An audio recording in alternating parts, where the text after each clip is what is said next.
کیا. اس لیے استقبال ربیع الاول شریف میں آئیے ہم یہ ارادہ کریں کہ ہم اس ربیع الاول شریف کو اپنی زندگی کا یادگار ربیع الاول شریف منائیں گے. وہ کیسے؟ وہ یہ ہے کہ ہم آج اس پاک بزم میں یہ نیت کریں، یہ ارادہ کر لیں کہ ہم چند بنیادی تعلیمات پر عمل کر کے دین اسلام کی تعلیمات اور اللہ جل وعلا کے احکام پر استقامت حاصل کریں گے.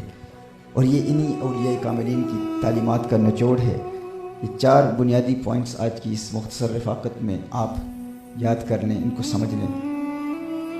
بہت سارے ہمارے دوست کہتے ہیں کہ ہم کوشش تو کرتے ہیں لیکن ہمیں عبادات میں استقامت نہیں ملتی، ہمیں عبادت میں لذت نہیں ملتی، سکون نہیں ملتا. نبی کریم صلی اللہ علیہ وسلم کی ایک حدیث ہے، حضور اکرم صلی اللہ علیہ وآلہ وسلم نے ارشاد فرمایا اگر کوئی شخص گناہ کا موقع پائے، بدنگاہی کا موقع پائے، حدیث شریف کا مفہوم عرض کر رہا ہوں، مثال کے طور پر ایک حسین عورت آپ کو نظر آئے اور آپ اس خوف سے، اس ڈر سے کہ میرا اللہ مجھے دیکھ رہا ہے، آپ نظریں جھکا لیں، اس کے بعد جو بھی نماز آپ ادا کریں گے اس نماز کی مٹھاس آپ کو نماز میں محسوس ہوگی.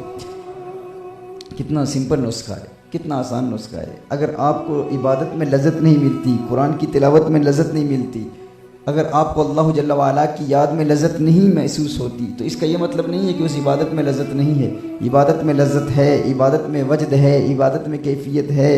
لیکن چونکہ ہم خود بیمار ہو چکے ہیں، جب انسان کا معدہ خراب ہو تو بہترین کھانا انسان کے سامنے ہو وہ اسے اچھا نہیں لگتا. تو اس کا یہ مطلب نہیں ہے کہ کھانے میں کوئی خرابی ہے، کھانا تو وہی ہے، اس میں وہی لذت ہے، بنانے والا بھی وہی، کھانے والا بھی وہی، لیکن پرابلم یہ ہے کہ اس کا معدہ خراب ہے، اسے اچھا نہیں لگتا. تو نماز میں وہی وجدانی کیفیات ہیں کہ حیدر کرار کرم اللہ وجہ الکریم نماز پڑھ رہے ہیں اور دشمنوں نے وار کیا، انہیں محسوس ہی نہیں ہوا.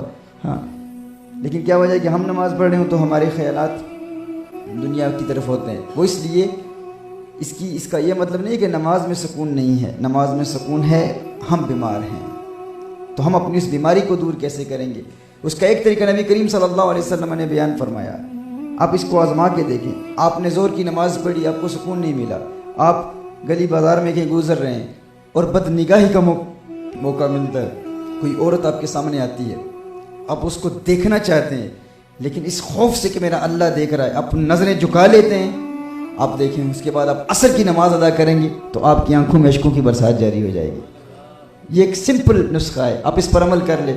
آپ دیکھیں اگر آپ کو نماز میں، عبادت میں مٹھاس اور لذت چاہیے تو اس پر عمل کر لیں کہ ہم نے بد نگاہی سے بچنا ہے. تو آپ دیکھیں گے اس کی برکات کیا ہے. ایک نقطہ یہ تو جنرل ایک پوائنٹ تھا. 4 بیسک پوائنٹس آپ یاد کر لیں. گناہوں سے بچنے کے لیے سب سے پہلا پوائنٹ یہ ہے کہ آپ بری صحبت سے بچیں. اگر آپ بری صحبت سے نہیں بچیں گے تو آپ گناہوں سے نہیں بچ سکتے. یہ ایک جنرل پرنسپل ہے، اس کو آپ ابھی یاد کر لیں. اس کو اگر آپ سمجھتے ہیں کہ آپ گناہوں سے بچنا چاہتے ہیں، کتنے دوست آتے ہیں وہ کہتے ہیں ہم نے بڑی کوشش کی لیکن ہمیں توبہ پر استقامت نہیں ملتی، بار بار توبہ کرتے ہیں ٹوٹ جاتی ہے. اس دور میں توبہ پر استقامت حاصل کرنا ناممکن ہے. اکثر لوگ کہتے ہیں نا، وہ اس لیے کہ ہم سمجھتے ہیں کہ ہم ورد کے ذریعے، اورات کے ذریعے، تعویذات کے ذریعے، وظائف کے ذریعے توبہ پر استقامت حاصل کر لیں گے. ایسا نہیں ہوتا. اگر آپ توبہ پر استقامت حاصل کرنا چاہتے ہیں تو یاد رکھیں یہ کوئی آسان کام نہیں ہے. گناہوں سے بچنا کوئی آسان کام نہیں ہے، مشکل کام ہے. اس کے لیے ہمیں محنت کرنا ہوگی اور اس محنت کا پہلا پوائنٹ یہ ہے بری صحبت سے بچنا ہے. تو آج ہی آپ ارادہ کر لیں. اگر آپ سمجھتے ہیں بری صحبت سے بچے بغیر آپ کی باطنی دنیا پاکیزہ ہو جائے گی، یہ ناممکن ہے.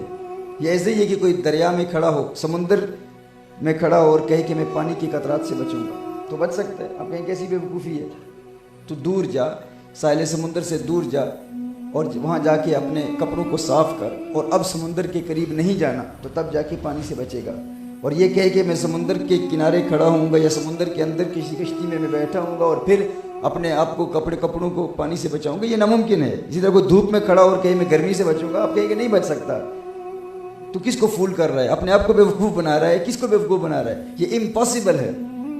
آپ کو کمرے کے اندر آنا ہوگا، اے سی آن کرنا ہوگا، پھر گرمی سے بچیں گے آپ. پنکھا آن کرنا ہوگا، پھر گرمی سے بچیں گے آپ. تو اسی طرح اگر کوئی شخص کہے کہ میں گناہوں سے بچوں گا، بچنا چاہتا ہوں، تو سب سے پہلا کام یہ ہے کہ وہ تمام دوست جو تمہیں گناہوں کی یاد دلاتے ہیں ان سے بچنا ہوگا، ان سے دوری اختیار کرنی ہوگی. ان کے نمبر اپنے فون سے ڈیلیٹ کرنے ہوں گے، ان کے کانٹیکٹ، ان کو فیس بک پر آپ نے ڈی ایکٹیویٹ کرنا ہوگا، ان کو انفرینڈ کرنا ہوگا.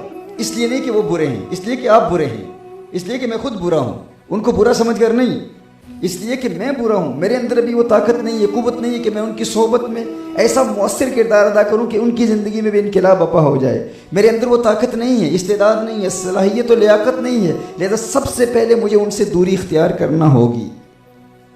اور یہ دوری یاد رکھیں صرف لوگوں سے نہیں ہوتی، یہ بری صحبت صرف انسان نہیں ہوتے، بری صحبت انٹرنیٹ بھی ہے، بری صحبت موبائل فون بھی ہے. کچھ لوگ بری صحبت سے دور ہو جاتے ہیں سمجھتے ہوئے کہ برے دوستوں سے دور ہو جائیں گے، لیکن پھر انٹرنیٹ بھی بری صحبت ہے، ٹی وی بھی بری صحبت ہے، تو اس کو بھی ڈی ایکٹیویٹ کرنا ضروری ہے. اب اسٹوڈنٹس کہیں گے کہ یہ تو امپاسبل ہے، ہمیں یونیورسٹی کا کام کرنا ہوتا ہے، ہمیں ہوم ورک کرنا ہوتا ہے، ہمیں اسائنمنٹس لکھنی ہوتی ہیں، ہمیں ریسرچ کرنا ہوتا ہے. تو ان کے لیے یہ ہے کہ اگر ایسا ضروری ہے تو پھر آپ اپنے انٹرنیٹ کو، آپ اپنے پی سی کو، اپنے کمپیوٹر کو کسی ایسی جگہ پر رکھیں جہاں آپ کی فیملی ممبرس کی آمد و رفت ہو. یعنی آپ کچن میں رکھ لیں یا لیونگ روم میں رکھ لیں اور وہاں جا کے آپ اسٹڈی کریں. جب ہر بندہ آپ کو دیکھ رہا ہو، آپ کو وہ تنہائی آپ کے لیے نہ ہو کہ آپ تنہائی میں گناہ کرنے کا انسان کو جب موقع ملتا ہے تو یہ ٹریگر کرتی ہیں انسان کے ذہن میں. شیطان ایسے اثرات مرتب کرتا ہے. کبھی آپ ایک مووی دیکھ رہے ہیں، اس نیت سے نہیں دیکھ رہے کہ آپ گناہ کریں گے. ہر چند کے مووی میں عورتیں ہوتی ہیں، ان کو دیکھنا بھی گناہ ہے، لیکن آپ کی کوئی بڑے گناہ کی نیت نہیں تھی. آپ نے کوئی کسی مووی کو پلے کیا، آپ ایڈونچر کے لیے یا کوئی تھرلر مووی دیکھ رہے ہیں، ایڈونچرس مووی دیکھ رہے ہیں، آپ صرف ٹائم پاس کرنے کے لیے مووی دیکھ رہے ہیں. آپ نے دیکھی مووی، آپ کو کوئی ایسا سین نظر آیا جس سے شیطان نے آپ کے ذہن پر حملہ کیا. عین ممکن ہے آپ اسی وقت پوز کریں گے اور کوئی اس سے بھی بری مووی دیکھیں گے. ابتداءً آپ کی وہ بری نیت نہیں تھی، اتنی بری نیت نہیں تھی، لیکن پھر آپ نے اس کو پوز کر دیا، آپ نے کوئی اور بری مووی دیکھی جس سے آپ سے بہت بڑے گناہ کا ارتکاب ہو گیا. آپ کہیں گے میری تو نیت ہی نہیں تھی. تو یہ ایسے ہی ہے کہ کوئی بندہ سمندر میں کھڑا ہو کے کہے کہ میں پانی کے قطرات سے بچوں گا، یہ امپاسبل ہے. سب سے پہلے اس سے بچنا ضروری ہے. تو بری صحبت سے بچنا، اور پھر بری صحبت میں انٹرنیٹ بھی ہے، کمپیوٹر بھی ہے، یہ سب چیزیں ہیں، ان سے اجتناب، ان سے دوری، اور اچھی صحبت اختیار کرنا. اچھے لوگوں کو، وہ لوگ جن کو دیکھ کر آپ کو اللہ یاد آتا ہے، وہ لوگ جن کی صحبت سے آپ کو نبی کریم صلی اللہ علیہ وسلم کا سچا پیار ملتا ہے. یہ سب سے پہلا بیسک فنڈامنٹل پوائنٹ ہے گناہوں سے بچنے کے لیے. اور یہ ہماری ربیع الاول ریزولوشن ہے. ہوتا ہے نیو ایئر ریزولوشن ہوتا ہے. یہ ہماری ربیع الاول ریزولوشن میں یہ پہلا پوائنٹ ہے کہ ہم نے وہ دوست جو آپ کو گناہوں کی طرف راغب کرتا ہے، وہ دوست جو آپ کو پبز اور کلبز کی طرف لے جاتا ہے، وہ دوست جس کی صحبت سے آپ کو جھوٹ کی عادت ہوتی ہے، اس سے اجتناب کریں. یہ نیت کر لیں، سب سے پہلا پوائنٹ. دوسرا پوائنٹ گناہوں سے بچنے کا وہ یہ ہے کہ گناہوں سے بچنا آسان نہیں ہے. ہر بندہ گناہ سے نہیں بچ سکتا. سب سے پہلے مباح سے بچیں، وہ کام جو جائز ہیں ان سے بچیں. مباح کہتے ہیں وہ کام جس میں ثواب بھی نہیں اور گناہ بھی نہیں، وہ جائز ہوتا ہے. جائز سے بچ کر اپنے نفس لوامہ کو ٹرین کریں. آپ کے اندر دو طاقتیں ہیں، ایک نفس امارہ ہے، ایک نفس لوامہ ہے. نفس لوامہ وہ اچھی طاقت ہے کہ جب آپ کو کوئی نیکی کا موقع ملتا ہے تو وہ کہتے ہیں نیکی کر لے. نفس امارہ وہ طاقت ہے جو جب کوئی گناہ کا موقع ملتا ہے وہ کہتے ہیں گناہ کر لے. مثال کے طور پر آپ کے سامنے 1000 روپیہ پڑا ہوا ہے، آپ کی ملکیت نہیں ہے، آپ کے دل میں ایک خیال آیا کہ میں چوری کر لوں، اس کو اٹھا لوں. یہ خیال کون پیدا کرتا ہے؟ یہ نفس امارہ پیدا کرتا ہے. اب اچانک ایک اندر سے ایک باطنی طاقت، ایک قوت بیدار ہوگی، وہ کہے گی چوری نہ کرنا، یہ بہت بڑا گناہ ہے. تو پہلا پوائنٹ کیا ہے؟ بری صحبت سے بچنا. دوسرا پوائنٹ یہ ہے کہ مباح سے بچنا. کیسے؟ مباح سے بچنے کا عمل یہ کہ ہر روز کسی ایک مباح سے بچیں. ایک ہفتے کے لیے ہر روز ایک مباح سے بچیں. پھر دوسرے ہفتے ایک اور مباح ایڈ کر دیں، 2 مباح سے بچیں. تیسرے ہفتے 3 مباح اعمال سے بچیں. چوتھے ہفتے 4 مباح اعمال سے. اس طرح 12 ہفتے جب آپ کے گزر جائیں گے تو آپ دیکھیں گے کہ ہر روز آپ 12 مباح پریکٹسز سے بچ رہے ہیں. مباح کیا ہے؟ آپ کا جی چاہتا ہے پانی پئیں، آپ کو پیاس لگی ہوئی ہے. اب پانی پینا جائز ہے کہ نہیں؟ جائز ہے نا. آپ کہ آج نہیں پیتا، تھوڑی دیر کے بعد پی لوں گا، گھنٹے بعد پی لوں گا. اپنا پئیں، چونکہ ہم نے اپنے نفس کو اتنا آزاد رکھا ہوا ہے، وہ جو کہتا ہے ہم اطاعت کرتے ہیں. ہم اس کے ایسے غلام ہو چکے ہیں کہ جس چیز کا وہ حکم دیتا ہے ہم اطاعت کرتے ہیں. تو پھر جب وہ ہمیں گناہ کا حکم دیتا ہے تو ہم فوراً تیار ہو جاتے ہیں. تو سب سے پہلے، اور گناہ سے بچنا یہ آسان کام نہیں ہے، اس کے لیے سب سے پہلے ہمیں اپنی انر طاقت کو زندہ کرنا ہے. اس نفس لوامہ کو جو مر چکا ہے اس کو زندہ کرنا ہے، اس کو طاقت دینی ہے. اس کو طاقت دینے کے لیے سب سے پہلی ٹریننگ کا پروسیس یہ کہ مباح اعمال سے بچیں. آپ تھکے ہوئے گھر آئے ہیں اور آپ چاہتے ہیں کہ آپ اپنی باڈی کو اسٹریچ کریں، آپ آرام کریں، آپ لیٹ جائیں. اب آرام کرنا مباح ہے نا، جائز ہے نا، ریسٹ کرنا جائز ہے. آپ چاہتے ہیں ریسٹ کریں، آپ کہیں ابھی نہیں کرتا ہے. نفس تو چاہتا ہے کہ میں ریسٹ کروں، آرام کروں، میں ابھی ریسٹ نہیں کرتا. اب وہ آرام کرنا، وہ ریسٹ کرنا جائز ہے کہ نہیں؟ مباح ہے، جائز ہے. آپ کہیں آج نہیں کروں گا، ڈیلے کروں. تیری ہر بات کیوں مانوں؟ ہر وہ بات جو تو کہتا ہے اس کو کیوں مانوں؟ اب گھر بیٹھے ہوئے ہیں، آپ کے کچھ دوست آتے ہیں، آپ کے کچھ فرینڈز آتے ہیں، آؤٹنگ کے لیے جانا چاہتے ہیں. اب آؤٹنگ کے لیے باہر جانا، سیر کے لیے جانا جائز ہے کہ نہیں؟ جائز ہے نا، مباح. آپ کہتے ہیں آج نہیں جاؤں گا. ہے نفس تو چاہتا ہے کہ میں جاؤں، تیری ہر بات کو کیوں سنوں؟ اب گھر بیٹھے ہیں، آپ کے دل میں یہ طلب پیدا ہوتی ہے کہ اچھی سی چائے پیوں. ہمارے یہاں جب بھی یہ چیز چاہتا ہے کہ چائے پیوں گے، چائے منگوا، فوراً جا چاہتے یار اچھی سی بہترین سی چائے بنا کے لا. اب چائے پینا جائز تو ہے نا، مباح تو ہے. ہاں، آپ کہیں آج نہیں پیوں گا. آپ چاہتے ہیں یو کے میں فش اینڈ چپس کھانے کا جی چاہتا ہے کہ آج فش اینڈ چپس کھائیں، کہیں آج نہیں کھاؤں گا، کچھ اور کھا لوں گا. بہترین بریانی پکی ہوئی ہے اور آپ کی پسندیدہ غذا ہے، سب سے آپ کی فیوریٹ ڈش ہے، آپ کھانا چاہ رہے ہیں. یہ ایسا نہیں ہے کہ ہر روز ہر مباح چیز سے بچنا ہے. ایک مباح چیز سے بچیں، آغاز ایک مباح عمل سے کریں. آپ کہیں کہ آج یہ نہیں کھاؤں گا، آج کچھ اور کھا لوں گا. اس سے فائدہ کیا ہوگا کہ جب ہر روز ایک مباح پریکٹس سے، ایک ہفتے کے لیے ایک مباح عمل سے بچنا ہے. دوسرے ہفتے آپ ہر روز 2 مباح اعمال سے اجتناب کریں. تیسرے ہفتے 3 مباح، چوتھے ہفتے 4 مباح. اسی طرح جب 12 ہفتے گزر جائیں گے، آپ دیکھیں گے کہ آپ ہر روز 12 مباح پریکٹسز سے بچ رہے ہیں اور اندر کوئی تکلیف ہی محسوس نہیں ہو رہی. آپ عادی ہو چکے ہیں، آپ اپنے نفس کی خلاف ورزی میں عادی ہو چکے ہیں، اور اب نفس کی جانب سے بھی کوئی مزاحمت نہیں ہے، نفس بھی ریاکٹ نہیں کر رہا. آپ اتنی آسانی سے بہت سارے ایسے اعمال جو آپ تصور بھی نہیں کر سکتے تھے جن سے بچنا، آپ آسانی سے بچ رہے ہیں اور کوئی تکلیف بھی محسوس نہیں ہو رہی. چونکہ ہمارا نفس ہمیں جو کہتا ہے ہم اس پر عمل کرتے ہیں. نفس کہتا ہے فلاں کھانا کھا لے، ہم کھا لیتے ہیں. نفس کہتا ہے فلاں کے بارے میں بات کر، ہم کر لیتے ہیں. فلاں سے مل، ہم مل لیتے. جو کچھ بھی وہ کہتا ہے ہم اس کی ہر بات پر اندھادھند تقلید کرتے ہیں، ہر بات پر. اور یہ جانوروں کی خصلت ہے، یہ انسانوں کی نہیں ہے. وہ جانور ہیں جو ان کا نفس کہتا ہے وہ اس پر عمل کرتے ہیں. اگر آپ چاہتے ہیں کہ آپ کے اندر یہ طاقت بیدار ہو، یہ قوت بیدار ہو کہ آپ گناہوں سے بچیں، تو سب سے پہلے مباح پریکٹسز سے بچنے کی کوشش کریں. 12 ہفتے جب گزر جائیں گے تو آپ اپنے اندر بزرگوں کی سی کیفیات محسوس کریں گے. وہ کیفیات جو آپ کتابوں میں اولیاء اللہ کے بارے میں پڑھتے ہیں کہ اولیاء اللہ اپنے نفس کو غلام بنا لیتے تھے، آپ 12 ہفتے گزرنے کے بعد محسوس کریں گے کہ اب ایک حسین عورت آپ کی نگاہوں کے سامنے ہے. نفس جو ہی کہتا ہے اسے دیکھ، آپ فوراً کہتے ہیں میں کیوں دیکھوں، میں تو تجھے مباح کام نہیں کرنے دیتا، تو مجھے گناہ کے لیے آمادہ کر رہا ہے، گناہ کیوں کرنے دوں گا. آپ کے اندر رفتہ رفتہ گناہ کی لذت ختم ہو جائے گی، گناہ کی طرف ختم ہو رہی ہوگی. وہ کیفیات، وجدانی روحانی کیفیات آپ اپنے باطن میں محسوس کر رہے ہوں گے جن کا آپ پہلے تصور ہی نہیں کر سکتے. پھر آپ کو علم ہوگا کہ جب آپ کسی پیر کے پاس جاتے ہیں، کسی مرشد کے پاس جاتے ہیں، اس زمانے میں گناہوں سے بچنا پاسبل ہی نہیں، میں نے بار بار کوشش کی، بار بار توبہ کی، توبہ ٹوٹ جاتی ہے، پھر کرتا ہوں ٹوٹ جاتی ہے. چونکہ ہم سمجھتے ہیں کہ توبہ پر استقامت اوراد سے حاصل ہوتی ہے، وظائف سے حاصل ہوتی ہے.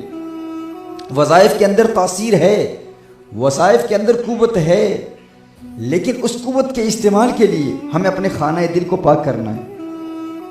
یہ ایسے ہی ہے کہ کوئی شخص کہے کہ مجھے مکھن بنانے کا طریقہ سکھاؤ، آپ اسے مکھن بنانے کا طریقہ سکھاتے ہیں، آپ کہتے ہیں کہ ایک برتن میں دودھ ڈال، پھر یہ کر، پھر اتنے عرصے کے لیے دودھ کو رکھ، پھر وہ دہی بنے گا، پھر اس طرح ایک پروسیس آپ بتاتے ہیں، مکھن بن جائے گا۔ تو اب آپ وہ عمل کرتے ہیں، اس پر برتن میں دودھ ڈالتے ہیں، وہ سب پروسیس آپ کرتے ہیں مکھن بنانے کے لیے، لیکن مکھن بنتا نہیں، تیار نہیں ہوتا۔ جس شخص نے آپ کو کہا کہ مکھن بنانے کا یہ طریقہ ہے، آپ اس کے پاس جاتے ہیں، آپ کہتے ہیں دودھ سے مکھن بنانا پاسبل نہیں ہے۔ وہ کہتے ہیں کیوں؟ ہم بناتے بن جاتے، تم بناتے کیوں نہیں پاسبل؟ وہ کہتے ہیں میں نے بنانے کی کوشش کی لیکن اس سے کوئی فائدہ نہیں ہوا، مکھن نہیں تیار ہوا، لہٰذا میں نے یہ قانون بنا لیا ہے کہ دودھ سے مکھن نہیں بنایا جا سکتا۔ آپ کہتے ہیں مجھے بتا، میں نے تجھے طریقہ بتایا تھا، تو نے اس طریقے پر عمل کیا؟ وہ کہتے ہیں بالکل عمل کیا۔ آپ دیکھتے ہیں کہ جس برتن میں وہ دودھ ڈال رہا تھا، اس برتن میں 7 بڑے بڑے سوراخ تھے، وہ اوپر سے دودھ ڈال رہا تھا، نیچے سے دودھ نکل رہا تھا۔ وہ مکھن تو اس صورت میں بنتا ہے نا جب وہ دودھ اس میں رہتا۔ اسی طرح لوگ کہتے ہیں وظائف دیں، اوراد دیں، فلاں وظیفے سے دل کی دنیا آباد ہو جاتی ہے، فلاں وظیفے سے جادو کی کاٹ ہو جاتی ہے، فلاں وظیفہ پڑھیں تو آپ کے دل میں ایک نور پیدا ہوتا ہے، اس نور کی برکت سے آپ فلاں ورد پڑھیں گے، اس میں اتنی تاثیر پیدا ہوگی کہ بڑے سے بڑا دشمن آپ کے قدموں میں آ گرے گا۔ پیر صاحب نے اوراد دیے، وظائف دیے، لیکن میرا دشمن تو ابھی بھی دشمنی کر رہا ہے، ابھی بھی حملے کر رہا ہے۔ وہ اس لیے ان وظائف کا اثر ڈائریکٹلی آپ کے دل میں ہے، وہ وظائف اور اوراد ڈائریکٹلی آپ کے دل پر اثرات مرتب کرتے ہیں۔ لیکن پرابلم یہ ہے کہ ہمارے دل کا برتن، اس میں 7 بڑے بڑے سوراخ ہیں۔ وہ سوراخ کون سے ہیں؟ ایک آنکھ کا سوراخ، ایک زبان کا سوراخ، ایک کان کا سوراخ، ایک پیٹ کا سوراخ، ایک شرمگاہ کا سوراخ، ایک پاؤں کا سوراخ۔ یہ 7 دل کے دروازے ہیں۔ ہم نے ان دروازوں کو کھولا ہوا ہے۔ مثال کے طور پر ہم کوئی ورد پڑھتے ہیں، وظیفہ پڑھتے ہیں، اس وظیفے کا اثر دل میں داخل ہوتا ہے، لیکن کیا ہوتا ہے؟ ہم کانوں سے حرام موسیقی سن رہے ہوتے ہیں، تو یہ کان کا دروازہ یہ کھلا ہوا ہے، ہم حرام کھا رہے ہیں، تو یہ حرام کا سوراخ اس دل کے برتن میں ہے۔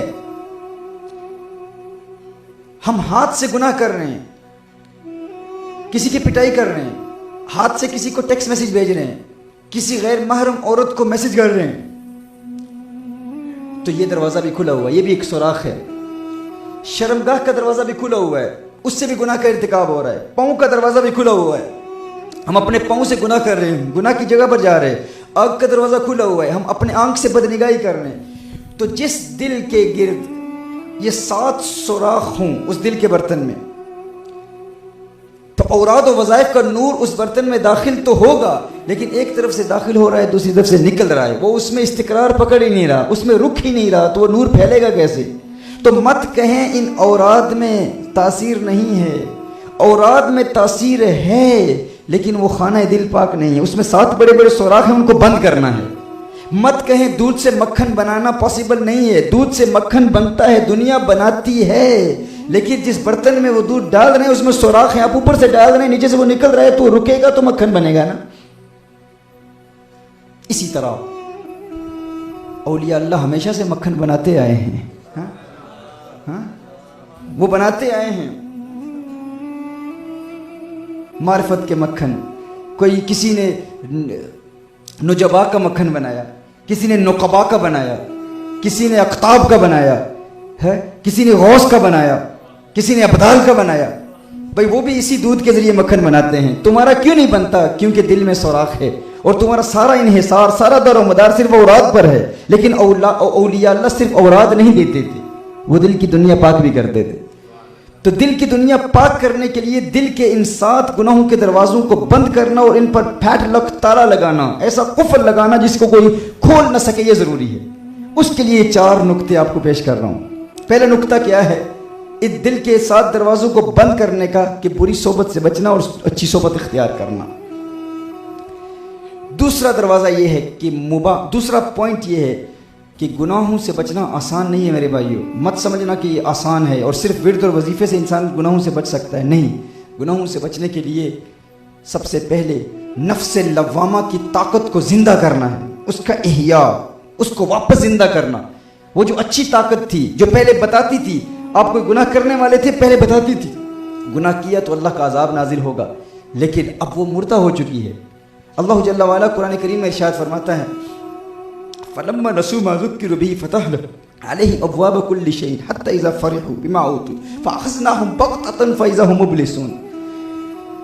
اب جب بچے تھے نا تو اب گناہ کرتے تھے تو اچانک ایک سگنل اللہ کی طرف سے آ جاتا تھا۔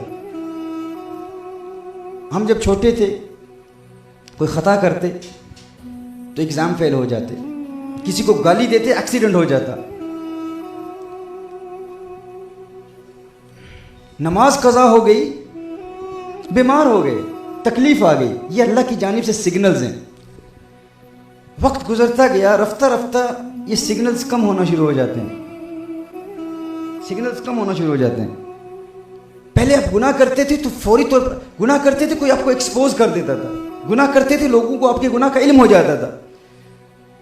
پہلے انسان گناہ کرتا ہے تو سگنلز ملتے ہیں اللہ کی جانب سے، رفتہ رفتہ وہ سگنلز آنے کا سلسلہ ختم ہو جاتا ہے۔ اللہ جل وعلا نے قرآن کریم میں اس کا ذکر فرمایا ہے، حتیٰ کہ ایک ایسا وقت آتا ہے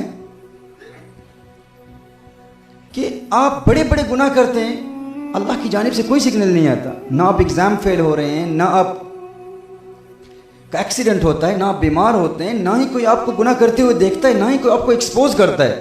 آپ بہت اچھے اسپیکر ہیں، آپ کی شہرت کا سلسلہ اور بڑھ رہا ہے، آپ بہت اچھے نعت خوان ہیں، آپ کی نعت خوانی اور بڑھ رہی ہے، لوگ آپ کی اور عزت کر رہے ہیں، آپ تنہائی میں گناہ کر رہے ہیں لیکن کوئی گرفت نہیں، کوئی سگنل نہیں، کوئی پکڑ نہیں، کوئی دیکھ نہیں رہا، آپ کی عزت میں بھی اضافہ ہو رہا ہے۔ اللہ جل وعلا ارشاد فرماتا ہے انسان ایک وقت آتا ہے کہ میں سگنلز بھیجتا رہتا ہوں، پیغام بھیجتا رہتا ہوں، تو گناہ کرتا ہے تجھے تکلیف ہوتی ہے، لیکن ایک وقت آتا ہے فلما نسو کہ انسان اللہ کو اس قدر بھول جاتا ہے کہ وہ سگنلز کا آنا ختم ہو جاتا ہے، وہ ریمائنڈرز کا آنا ختم ہو جاتا ہے۔ فتحنا علیہم ابواب کل شیء، نہ صرف یہ کہ میں عذاب بھیجنا ختم کر دیتا ہوں، فتحنا علیہم ابواب کل شیء، میں تیرے لیے خوشیوں کے سارے دروازے کھول دیتا ہوں۔ تو گناہ کر رہا ہے اور زندگی میں کامیاب ہو رہا ہے۔ فتحنا علیہم ابواب کل شیء حتی اذا فرحوا، یہاں تک کہ وہ لوگ خوش ہو جاتے ہیں، شاید کہ میرا اللہ مجھ سے راضی ہے، شاید کہ میرا رب اب مجھ سے خوش ہے۔ اب پوچھے جناب آپ کا کیا حال ہے؟ مالک تو بڑا ہی کرم ہے جی، مالک تو بڑا ہی کرم ہے، کاروبار میں کامیابی۔ ہم سمجھتے ہیں یہ کہہ لینا کافی ہے کہ مالک کا کرم ہے۔ لوگ دیکھتے ہیں نا کہ اور وہ جناب صاحب وہ سمجھ رہے ہوتے ہیں کہ یار بڑی کامیابی ہے، نماز نہیں پڑھ رہے، گناہ کر رہے ہیں، کاروبار میں کامیابی ہے، رات اپنے گھر میں اپنی فیملی کے ساتھ اپنے بچوں کے ساتھ بیٹھ کر بالی ووڈ کی موویز بھی دیکھ رہے ہیں، لیکن مالک تو بڑا کرم ہے جی، غوث پاک کے ماننے والے ہیں، غریب نواز کے ماننے والے ہیں، کوئی پرابلم ہی نہیں ہے، کامیابی ہی کامیابی، کاروبار سرکار مالکم بڑا ہی کرم کیتا، بڑی عزت، وہ لجپال ہیں، عزتیں رکھنے والے ہیں۔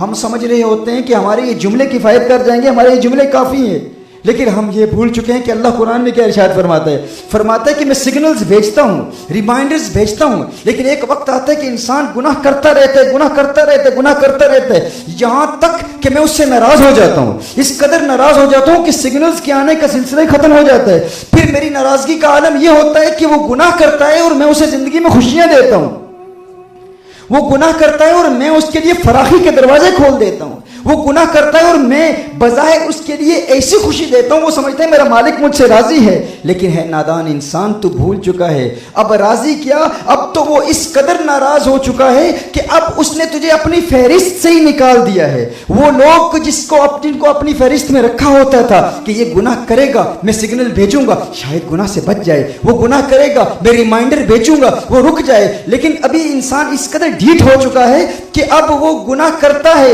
اور ریمائنڈرز آتے، اسے ریمائنڈرز کی پرواہ نہیں، تو میں اسے دنیا میں اپنی فہرست سے ہی نکال دیتا ہوں۔ فَأَخَذْنَاهُمْ بَغْتَةً فَإِذَا هُمْ مُبْلِسُونَ، اور پھر ایک وقت آتا ہے کہ میں اسے پکڑ لیتا ہوں، موت آ جاتی ہے اور پھر اس کے لیے امید کی کوئی راہ بچتی ہی نہیں ہے، پھر اس کے لیے سارا عذاب آخرت میں ملتا ہے۔ یعنی خوش بخت ہے وہ شخص، خوش قسمت ہے وہ شخص جسے دنیا میں سگنلز آتے ہیں، خوش قسمت ہے وہ شخص جو دنیا میں گناہ کرتا ہے اور اسے لوگ ایکسپوز کرتے ہیں، وہ پکڑا جاتا ہے، وہ جیل میں چلا جاتا ہے، ہم کہتے ہیں یار کتنا برا انسان ہے، کتنا بڑا گنہگار ہے، لیکن وہ بھی اللہ کی رحمت کے سائے میں ہے۔ گناہ کیا، اللہ کی گرفت تو آ گئی، تم اسے گنہگار، بدکار، سیاکار سمجھتے ہو، اس کی توہین کرتے ہو، اس کی تذلیل کرتے ہو، اس کی تحقیر کرتے ہو، اسے نظر حقارت سے دیکھتے ہو، لیکن تم نہیں جانتے شاید تم اس سے بڑے گنہگار